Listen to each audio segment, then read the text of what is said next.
हिंदी में यूपीएससी की तैयारी से संबंधित प्रोग्राम्स को देखने के लिए सब्सक्राइब करें स्टडी IQ IAS हिंदी। नमस्कार साथियों, मैं कुणाल आप सभी का study IQ IAS Hindi YouTube channel पे स्वागत करता हूं। हमारी आज की क्लास में हम लोग बात करने वाले हैं नए दलाई लामा की घोषणा की। जल्द ही नए दलाई लामा की घोषणा की जाने वाली है और नए दलाई लामा का चयन किस प्रकार से होगा, ये सारी बातें हम सभी के सामने आ जाएगी। पर फिलहाल ये सारी बातें क्यों की जा रही है, तो आइए देखते हैं इससे जुड़ी हुई हमारी न्यूज़, फिर हम लोग इससे जुड़ी हुई बाकी बातों को जानेंगे समझेंगे।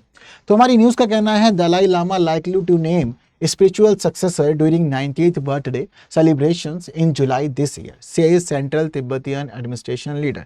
तो देखिए, दरअसल जो सेंट्रल तिब्बतियन एडमिनिस्ट्रेशन के लीडर हैं, उन्होंने ये बताया कि देखिए जुलाई के महीने में हमारे वर्तमान दलाई लामा का जन्मदिन है। जो हमारे वर्तमान दलाई लामा है ये 14वें दलाई लामा है और 14वें दलाई लामा का जन्मदिन आने वाला है जुलाई के महीने में और ये इनका 90th बर्थडे होगा। तो दरअसल दलाई लामा जो है इन्होंने कुछ खास बातें बता रखी हैं। उन्होंने कहा है कि मेरा जो जीवन है वो औसतन 113 वर्ष के लगभग रहेगा। इन्होंने कहा है कि मैं लगभग 113 साल जीऊँगा। साथ साथ उन्होंने बताया था कि जो मेरा 90वां जन्मदिन होगा मैं उस दौरान बता दूंगा कि कैसे मेरे बाद दलाई लामा का चयन किया जाएगा, कौन बनेगा मेरे बाद दलाई लामा, ये सारी चीज़ें मैं क्लियर कर दूंगा। तो अब इसी मामले में फिलहाल सबको इंतजार है इनके 90वें जन्मदिन का, और जिस दौरान ये लोग देखेंगे कि दलाई लामा बताएंगे कि जो 15वें दलाई लामा होंगे वो किस प्रकार से आकर के इस पद पर आसीन होंगे। ये सारा मामला क्यों महत्वपूर्ण है, तो जीएस पेपर 1 के मामले में बहुत महत्वपूर्ण है और एक धर्म से जुड़ी हुई जो तिब्बती बौद्ध समुदाय है इससे जुड़ी हुई सारी खास बातें हम लोग आज डिस्कस करेंगे। साथ साथ ये भी जानेंगे कि क्यों तिब्बती बौद्ध समुदाय या तिब्बती बौद्ध धर्म के लिए दलाई लामा बहुत ज़्यादा महत्वपूर्ण है, और साथ साथ ये भी जानेंगे कि कैसे बनते हैं दलाई लामा या क्या है इसके लिए प्रक्रिया। तो महत्वपूर्ण सेशन है अपने आप में। तो क्या क्या शामिल है चर्चा में, क्यों नए दलाई लामा की घोषणा, 14वें दलाई लामा बनने की विधि और भारत चीन तनाव, इन सब चीज़ों को हम लोग जानेंगे समझेंगे। तो देखिए, आप लोग को ये तो पता लग गया है कि भाई दलाई लामा को लेकर के क्या स्थिति है, 90वां जन्मदिन है और मतलब अब उम्र काफ़ी ज़्यादा हो गई है। तो नए दलाई लामा अब कौन होने वाले हैं, इसको लेकर के बातें बहुत ज़्यादा चल रही हैं। अब कई लोगों के मन में ये आता है कि दलाई लामा है क्या दरअसल, है ना, एक्चुअल में ये जो टर्म है हम ये टर्म यूज़ क्यों कर रहे हैं। तो देखिए, दरअसल दलाई लामा की जो स्थिति होती है वो होती है तिब्बत के अंदर गैलुंग स्कूल के प्रमुख के मामले में, या गैलुंग स्कूल कह सकते हैं या फिर इसको हम लोग येलो हैट स्कूल कहते हैं। तो उसके जो प्रमुख होते हैं, प्रमुख के मामले में हम लोग जो टर्म यूज़ करते हैं वो होता है दलाई लामा। हालांकि दलाई लामा जो शब्द है, इस शब्द के कई अनेक अर्थ है। वैसे तो ये तिब्बत के मामले में ये धर्मगुरु हैं, सबसे बड़े धर्मगुरु ये माने जाते हैं। ठीक है, अब दरअसल क्या है इनसे जुड़ा मामला, तो सबसे पहले हम लोग आगे बढ़ते हैं और थोड़ी बातें जानते हैं 14वें दलाई लामा के बारे में, और फिर ये जानेंगे कि दलाई लामा बनते कैसे हैं, क्या है इसके पीछे की स्थिति। ठीक है, तो देखिए वर्तमान में 14वें दलाई लामा है, ठीक है, इस पद पर जो बैठे हुए हैं। नाम क्या है उनका, तेंजिन ग्यात्सो। हालांकि इनको जाना जाता है लहामो थोंडुप के नाम से भी। ये दो नाम है इनके, चाहो तो आप लहामो थोंडुप कह लीजिए या फिर आप तेंजिन ग्यात्सो कह लीजिए, तो दोनों ही बातें एक है। अब दरअसल जो वर्तमान ये दलाई लामा है, 14वें दलाई लामा, इन्हें नियुक्त किया गया था, यानी दलाई लामा घोषित किया गया था 22 फरवरी 1940 को। 22 फरवरी 1940 सबने घोषित कर दिया था कि हमारे 14वें दलाई लामा मिल चुके हैं हमें, और उस समय जिस समय इन्हें दलाई लामा घोषित किया गया था उस समय महज इनकी उम्र 5 वर्ष ही थी। तो समझिए कितनी छोटी आयु में इन्हें दलाई लामा घोषित किया गया था, तब से लेकर के आज तक ये इस पद पर आसीन है, दलाई लामा की जिम्मेदारियां संभाल रहे हैं। अब ये दलाई लामा कैसे बने, तो देखिए इसके पीछे का कहानी है 13वें दलाई लामा से जुड़ी हुई। दरअसल जो 13वें दलाई लामा थे उनका नाम था थुबतेन ग्यात्सो। तो जो 14वें दलाई लामा है तेंजिन ग्यात्सो, तो 13वें दलाई लामा के ये अवतार माने जाते हैं, यानी कि 13वें दलाई लामा जो थे थुबतेन ग्यात्सो, उन्होंने अपना शरीर त्यागा और शरीर त्यागने के बाद उन्होंने एक नए शरीर में आत्मा का प्रवेश किया, और जो उनकी आत्मा थी वो एक नए शरीर में प्रवेश की, और उसके बाद वही अब व्यक्ति 14वें दलाई लामा की जिम्मेदारी संभाल रहे हैं। तो दरअसल दलाई लामा की जो स्थिति होती है वो ये होती है कि दलाई लामा सिर्फ शरीर बदलते हैं, आत्मा वही रहती है।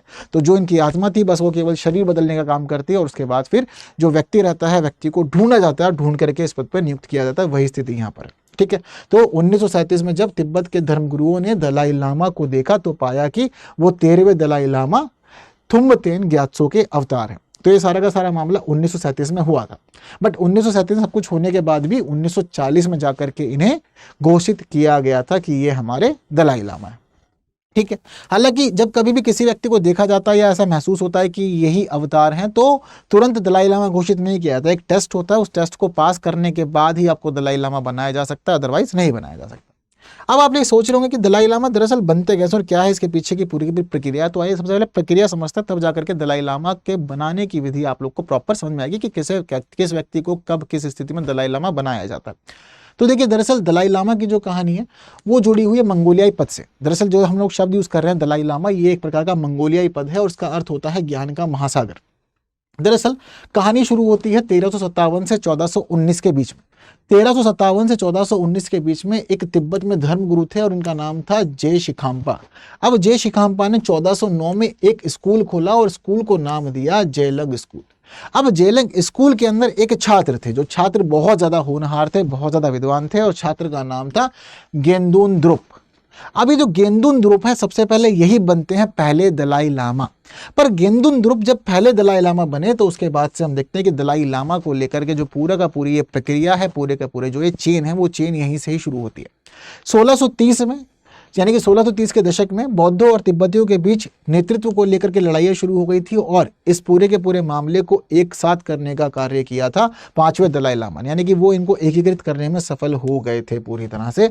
और 13वें दलाई लामा ने 1912 में तिब्बत को स्वतंत्र घोषित कर दिया था चीनी साम्राज्य से।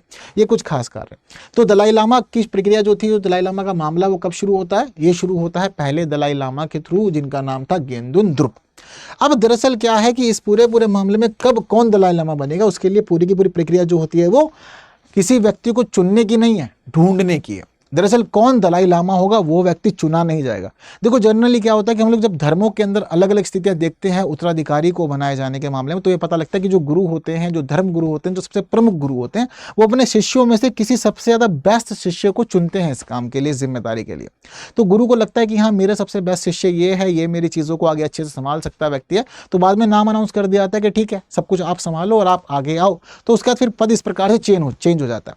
लेकिन जो दलाई लामा का पद है, दलाई लामा का पद चुने जाने का पद नहीं है, ढूंढे जाने का पद है। दलाई लामा के लिए ये माना जाता है कि ये सिर्फ और सिर्फ शरीर का त्याग करते हैं, पर आत्मा वहीं की वहीं रहती है। तो इस प्रकार दलाई लामा जब अपना शरीर त्याग देते हैं, दलाई लामा की मृत्यु हो जाती है। तो दलाई लामा की मृत्यु के बाद जो भी लोग इस समुदाय के प्रमुख लोग होते हैं, वो लोग तुरंत ये खोज में लग जाते हैं कि कहाँ दलाई लामा ने फिर से जन्म लिया है। तो जहां पर भी नए नए जन्म होते हैं, उन बच्चों को ढूंढा जाता है। हालांकि नहीं पता चलता, तो इस दौरान क्या होता है कि जो धुआं होता है, उस धुएं को फॉलो किया जाता है। तो अंतिम संस्कार के बाद जो धुआं हो रहा होता है, उस धुएं को फॉलो करते हैं। वो धुआं जिस दिशा में जाता है, उस दिशा में सभी लोग आगे बढ़ते हैं और दिशा में आगे बढ़ते हुए ढूंढते हैं एक किसी नवजात बच्चे को। कोई जब नवजात शिशु मिलता है उस दौरान शरीर को त्यागने के बाद, तो सभी लोग ये मानते हैं कि दलाई लामा ने इस शरीर को छोड़कर अब इस दूसरे शरीर में प्रवेश कर लिया है। तो उस दौरान क्या होता है कि बच्चे की खोज की जाती है। अगर बच्चा नहीं मिलता तो फिर भी खोज जारी रखी जाती है। और इसके लिए ये माना जाता है कि कई बार तो बहुत चीज़ें ईजी से हो जाती है कि ठीक है, जिस दिशा में धुआं गया उधर जाओ, बच्चा मिला तो ठीक है, उसके अकॉर्डिंग विधि को आगे बढ़ा लेते हैं। पर जब कभी ये चीज़ तुरंत नहीं हो पाती, तो उसके लिए मामला ये होता है कि खोज जारी रखी जाती है। जो लामा होते हैं, यानी कि जो दलाई लामा से छोटे पद के व्यक्ति होते हैं, उन सभी के लिए मामला ये होता है कि उनको सपने भी आते हैं और कई बार सपने में आकर दलाई लामा उन्हें बताते हैं कि कहां पर जाकर के दलाई लामा की खोज करनी है। इसके साथ ही एक झील है तिब्बत की, ये झील बहुत ज्यादा पवित्र है और माना जाता है कि ये झील भी मदद करती है दलाई लामा को खोजने में, और झील का नाम है लहामो लात्सो। तो ये माना जाता है कि दरअसल ये जो झील है लहामो लात्सो, इस झील की देवी ने पहले दलाई लामा को ये वादा किया था कि देखो, आपके जो ये वंश है पुनर्जन्म के आधार पर चलता है, तो मैं हमेशा मदद करूंगी और आपका ये वंश जो है दलाई लामा का, ये पुनर्जन्म के आधार पर आगे बढ़ता रहेगा। तो इसीलिए कहा जाता है कि ये झील भी बड़ी भूमिका निभाती है और ये झील भी मदद करती है दलाई लामा के चयन में। साथ साथ ये देखा जाता है कि भाई दलाई लामा की मौत के समय बुद्धिस्ट कम्युनिटी के मामले में कौन कौन से नए बच्चों ने जन्म लिया है, तो उन बच्चों को देखा जाता है और फिर बच्चों को लाया जाता है टेस्ट के लिए। अब जैसे कि मान लीजिए कि एक बच्चा मिला तो भी टेस्ट होगा, एक से ज़्यादा बच्चे मिले तो भी टेस्ट होगा, और टेस्ट के आधार पर ही पता चलेगा कि इस बच्चे के शरीर में दलाई लामा की आत्मा ने प्रवेश किया है या नहीं किया है। अब आप ये सोच रहे होंगे कि टेस्ट कैसा, एक नवजात शिशु का कोई टेस्ट कैसे हो सकता है? तो देखिए, नवजात शिशु के टेस्ट के मामले में काम ये किया जाता है कि दलाई लामा की कुछ वस्तुओं को सामने रखा जाता है और उन्हीं वस्तुओं से मिलती जुलती और भी वस्तुएं रखी जाती हैं।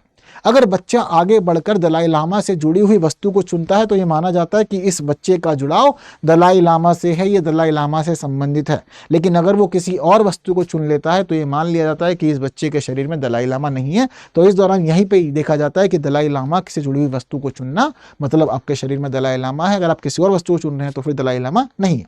वहीं ये मान लिया, कई बार ऐसा भी होता है कि 2 बच्चे 3 बच्चों के बीच में डिस्प्यूट हो जाता है कि भाई सभी एक प्रकार से आगे बढ़ते हैं, तो इस दौरान फिर पर्चियां डाली जाती है और पर्ची के आधार पर चुना जाता है कि कौन होगा दलाई लामा। अगर मान लीजिए कि किसी बच्चे का चयन हो जाता है कि ये बच्चा ही है दलाई लामा और इसे ही धर्म गुरु की यह पद दिया जाएगा, तो उसके बाद उस बच्चे की पूरी ट्रेनिंग होती है, यानी कि उसको धर्म की पूरी शिक्षा दी जाती है। जो धर्म गुरु होते हैं वो सभी चीज़ें सिखाते हैं, पढ़ाते हैं और उसके बाद उस व्यक्ति को योग्य बनाते हैं धर्म गुरु यानी कि दलाई लामा बनने के लिए। तो ये स्थिति सारी की सारी चलती है आगे। बात क्लियर है? तो ये इस प्रकार से पूरा का पूरा मामला होता है जो आप लोग को अभी फिलहाल क्लियर हो गया। तो ये है पूरी की पूरी प्रक्रिया, पूरी की पूरी विधि के कैसे कैसे दलाई लामा बनाए जाते हैं, उन्हें ढूंढा जाता है, बाद में सभी चीज़ें उनकी आगे बढ़ती है। बात क्लियर है सारी की सारी? अब दरअसल जो वर्तमान में दलाई लामा है, 14वें दलाई लामा, उनकी स्थिति थोड़ी सी खास है और थोड़ी सी अलग है। जैसे कि आप लोग को मैंने भी एक बात ये बताई थी कि देखिए जो 13वें दलाई लामा थे उन्होंने 1912 में तिब्बत को स्वतंत्र घोषित कर दिया था, बट इसके बाद ना एक डिस्प्यूट शुरू हो गया। तो देखिए अब तिब्बत आज़ाद तो हो गया था 1912 में। अब 1912 में जब तिब्बत आज़ाद हुआ था तो उस समय तिब्बत के मामले में जो चीनी साम्राज्य था उसने कोई आपत्ति नहीं उठाई। लेकिन 1949 में जिस समय चीन में सरकार बदली, गृह युद्ध सफल हुआ और माओ की सरकार आ गई, तो अब इन लोग को ये आपत्ति थी कि तिब्बत हमसे अलग कैसे है, क्योंकि इनकी महत्वाकांक्षी नीति थी, इनकी विस्तारवादी नीति थी और ये चाहते थे कि तिब्बत भी हमारा हिस्सा रहे। तो उसके बाद इन्होंने चीज़ों को उलटफेर किया और बाद में तिब्बत पर हमला कर दिया उसको कब्जाने के लिए। और इनकी चाहत ये थी कि भाई ठीक है, पूरी तरह से तिब्बत जो है वो अपने अंडर में ही रहेगा। तो तिब्बत को लेकर के मामला यहाँ गड़बड़ाने लगा। हालांकि 1949 के बाद ये भी पता चलता है कि 1956 में दलाई लामा चीन के कुछ अधिकारियों के साथ भारत आए थे, पंडित जवाहरलाल नेहरू से मुलाकात की थी और पंडित जवाहरलाल नेहरू के सामने इन्होंने बात रखी थी कि देखिए हमें ना स्वतंत्रता चाहिए। तो पंडित जवाहरलाल नेहरू ने दलाई लामा को समझाया था कि आप स्वतंत्रता की बात नहीं कीजिए, अच्छा रहेगा, आप स्वतंत्रता की जगह स्वायत्तता की बात कीजिए तो ज़्यादा अच्छा रहेगा। तो स्वायत्तता का मुद्दा यहाँ पर समर्थन में रखा था भारत ने दलाई लामा के लिए। लेकिन 1956 में वापस जाने के बाद स्थिति और गड़बड़ हो गई और ये पता चलता है कि 1959 में चीन ने कहा था दलाई लामा से कि आप हमसे मिलने आइए और अकेले मिलने आइएगा, अपने साथ कोई सपोर्ट लेके नहीं आएगा। तो दलाई लामा के एक ऑस्ट्रेलियाई फ्रेंड थे जिन्होंने दलाई लामा को सलाह दी कि आप वहाँ नहीं जाइएगा क्योंकि आपको बंदी बना के रखा जा सकता है, हो सकता है कि आपको कैद कर लिया जाए या फिर आपको मरवा भी दिया जाए, तो इसलिए आप वहाँ नहीं जाइएगा क्योंकि चाइना जो है वो नहीं चाहता कि ये पद इतना महत्वपूर्ण रहे, इतना खास रहे, और वो ये भी चाहते हैं कि दलाई लामा के पद पर जो व्यक्ति नियुक्त होगा वो व्यक्ति भी मेरी ही मर्जी से नियुक्त होना चाहिए, हमारा समर्थन रहना चाहिए, फिर हमारा ही कोई व्यक्ति इस मामले में आगे रहे तो ज़्यादा अच्छा रहेगा। तो इस दौरान जब चीज़ें सपोर्ट में नहीं रही, चीज़ें अच्छी नहीं रही, तो 1959 में दलाई लामा तिब्बत से भाग करके भारत आ गए, फिर भारत ने शरण दी और तब से ये भारत में रहते हैं। हालांकि भारत के शरण दिए जाने के पीछे एक जो बड़ा रीज़न माना जाता है वो बड़ा रीज़न ये माना जाता है कि दरअसल भारत इस समय गुस्सा था, क्रोधित था, क्योंकि इस समय मामला ये सामने आया था कि चाइना ना एक हाईवे बना रहा है। तो चाइना के हाईवे के मामले में पंडित जवाहरलाल नेहरू बहुत ज़्यादा नाराज़ थे और ये कहा जा रहा था कि दुनिया का सबसे ऊंचा हाईवे बनाया जाएगा और इस हाईवे के मामले में शिनजियांग से तिब्बत तक दोनों क्षेत्रों को कनेक्ट किया जाएगा। बट ये जो हाईवे था, ये हाईवे अक्साई चीन वाले क्षेत्र से होकर के भी गुजर रहा था, जिस मामले में हमारी सरकार ने लेटर लिख करके बातें भी पहुंचाई थी, लेकिन जब चाइना ने जवाब नहीं दिया था तो फिर हमारे देश की तरफ से ये प्रतिक्रिया दी गई कि हम लोगों ने दलाई लामा को शरण दे दी। और इसी वजह से ये भी माना जाता है कि 1962 का जो युद्ध था, उस 62 के युद्ध में एक बड़ा कारण दलाई लामा को शरण देना भी था। हालांकि 1962 के युद्ध में जो मुख्य कारण चाइना बताता है वो ये बताता है कि एक नया व्यापारिक समझौता किया जाना था, भारत ने समर्थन नहीं दिया, जिस वजह से लड़ाई हुई। बट एक बड़ा रीज़न हम सभी ये बात जानते हैं, मानते हैं कि दलाई लामा को शरण दिया जाना चीन को पसंद नहीं आया था, जिसकी वजह से सारी गड़बड़ हुई। तो जिस समय दलाई लामा आ गए थे भारत, दलाई लामा के भारत आने के बाद 1 साल के पीरियड के दरमियान 80,000 से ज़्यादा तिब्बती लोग भी भारत आकर के उस समय रहे थे। तो ये चीज़ें बदली और आज के समय में पता है कि हाँ तिब्बत से निर्वासित हैं और भारत में ही ये अपना जीवन यापन कर रहे हैं। हालांकि दलाई लामा ने बड़ी ज़्यादा परेशानियां देखी हैं, बट परेशानियों के बावजूद, यानी कि जो परेशानियां हुई हैं वो चीन से इन्हें परेशानियां हुई हैं, बट चीन से परेशानी होने के बावजूद ये समझिए कि शांति के लिए दुनिया के 65 से अधिक देशों की यात्रा कर चुके हैं और सभी को कहते हैं कि शांति आप बनाए रखिए, चीज़ों को ठीक रखिए। तक दलाई लामा को 50 से ज़्यादा पुरस्कार मिले भी हैं और 10 दिसंबर 1989 को इन्होंने शांति के लिए नोबेल पीस प्राइज़ भी दिया गया था। तो ये जीवन की इनकी कुछ खास और महत्वपूर्ण उपलब्धियां हैं। जन्म कब हुआ था? 6 जुलाई 1935 को, तो 6 जुलाई को ही रहेगा इनका जन्मदिन। हालांकि तिब्बती कैलेंडर के हिसाब से इनका जो जन्मदिन है वो 30 जून को रहने वाला है। ठीक है, तो बाकी देखते हैं आने वाले समय में होगा क्या और किस प्रकार सभी चीज़ें चलेंगी, क्योंकि मामला जो है वो गंभीर है। और फिलहाल चाइना की स्थिति ये है कि चाइना ने 2011 में एक कानून पेश किया था जिसमें उसने ये स्पष्ट कर दिया था कि दलाई लामा को हमसे अप्रूवल लेना पड़ेगा, यानी कि चाइना जिसको अप्रूव करेगा वही व्यक्ति दलाई लामा बनेगा। इसका मुख्य उद्देश्य यही है कि वो अपने लोगों को यहाँ पर शामिल करना चाहता है और चीज़ों को इंटरफेरेंस बढ़ाना चाहता है। बट जो तिब्बती बौद्ध धर्म से जुड़े हुए लोग हैं वो इस पूरे के पूरे मामले का विरोध करते हैं और वो यही चाहते हैं कि धर्म से जुड़े हुए लोग ही दलाई लामा का चयन करेंगे, क्योंकि ये एक राजनीतिक पद नहीं है, ये एक धार्मिक पद है, तो धर्म का ही इसमें प्रमुखता रहेगी तो ज़्यादा अच्छा है। ठीक है, तो स्थिति काफ़ी गंभीर रहती है। बाकी अगर बात करें इस पूरे विवाद की, तो 13वें दलाई लामा को लेकर के जो विवाद था वो उसकी स्वतंत्रता के लिए ही आया था, क्योंकि सबसे प्रमुख यही है। तो चाइना ने फिर हमला किया, अपनी कम्युनिस्ट सरकार के तहत सभी चीज़ों को आगे बढ़ाया, तिब्बती लोगों पर आक्रमण हुए और फिर दलाई लामा चुनने की प्रक्रिया में भी इसने इंटरफेरेंस दिखाया। ठीक है, तिब्बत ने पूरी की पूरी लड़ाई जो थी उस लड़ाई के अंदर हार का सामना किया पहले ही, जिस समय उसने कब्जा आया था। तो पता है अब हमें कि हाँ, तिब्बत वाली पूरी भूमि पर प्रशासन चीन का ही होता है। ठीक है, तो ये इसकी पूरी की पूरी विस्तारवादी नीति है। बातें क्लियर हैं सभी लोगों को? तो ये सारी की सारी महत्वपूर्ण बातें हैं जो आप लोग को पता होनी चाहिए। बहुत ज़्यादा महत्वपूर्ण चीज़ें हैं धर्म के मामले में, और क्वेश्चन आप लोगों से किसी भी एग्जाम में पूछा जा सकता है, क्योंकि दलाई लामा जर्नली चुने नहीं जाते हैं। ऐसा नहीं कि 5 साल के लिए पद है, 10 साल के लिए पद है। एक व्यक्ति जन्म लेगा, दलाई लामा बनेगा और मृत्यु तक फिर वही व्यक्ति दलाई लामा के पद पर ही बैठा रहेगा, आसीन रहेगा। तो चीज़ें बहुत ज़्यादा बदली हुई होती हैं, तो ज़रूरी है कि आप लोग को ये पूरी की पूरी प्रक्रिया पता हो सकता है कि सबको अब तक नहीं पता थी। बाकी ये जो क्वेश्चन आप लोग की स्क्रीन पर है, इस क्वेश्चन का आप लोग सभी मुझे आंसर देंगे, तो जल्दी से कमेंट कर दीजिए।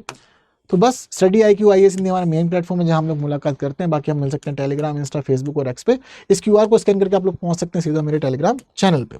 तो बस आज की क्लास में इतना ही। बाकी इस सेशन को बाकी साथियों तक शेयर जरूर कीजिएगा। जिन्होंने लाइक नहीं किया है तो लाइक के बिना कोई जाएगा नहीं। बाकी की बातें हम लोग करेंगे हमारी और क्लासेस में कुछ नए विषयों के साथ। तब तक के लिए दीजिए मुझे विदा। Thank you so much. जय हिंद। हिंदी में UPSC की तैयारी से संबंधित प्रोग्राम्स को देखने के लिए सब्सक्राइब करें स्टडी IQ IAS हिंदी।